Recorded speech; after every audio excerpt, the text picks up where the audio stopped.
मराठा आरक्षणाचा केंद्र तर या अनुषंगाने आपण ओबीसीचा काय इफेक्ट पडणार?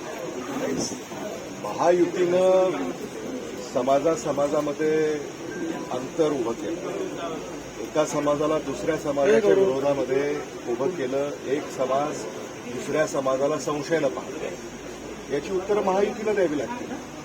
त्यामुळं ही जी परिस्थिती आहे याला कारणीभूत कोण आहे हाच मुद्दा आहे. आणि सगळे निराशेत म्हणजे एक तर सरकारला काम करता आलं नाही आणि बिनाकामाचे मुद्दे ऐरणीवर आणले. त्यामुळं याची उत्तरं महायुतीला द्यावी लागतील. त्याचा जाब विचारला जाती तेढ कुठंतरी तुमच्या पत्त्यावर पडेल असं वाटतंय?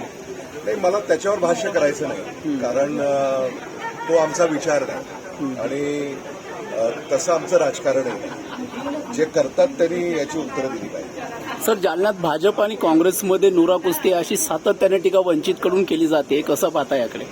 मला असं वाटतं आज ही जी निवडणूक होते याच्यामध्ये मुद्दे वेगळे आहेत, प्रश्न वेगळे आहेत, मतदारांच्या भावना वेगळ्या आहेत आणि या सगळ्याची उत्तरं ही महाविकास आघाडी आहे आज महाराष्ट्रामध्ये, एवढंच मला या निमित्तानं सांगायचं.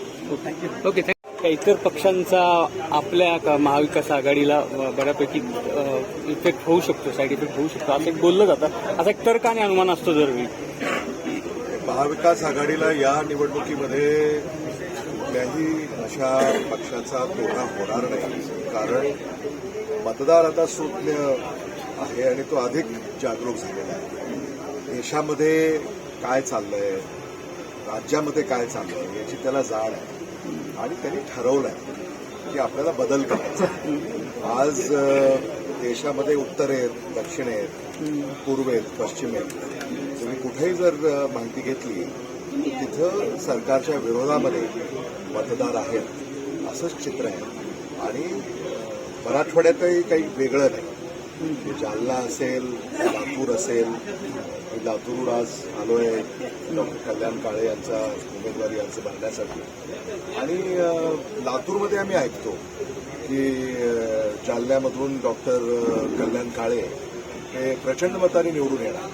त्यामुळं वर्ड ऑफ माउथ म्हणजे लोकांमध्ये जी त्यांच्या तोंडात चर्चा आहे याचा सर्व दूर आहे आणि सगळ्यांना याची कल्पना आहे.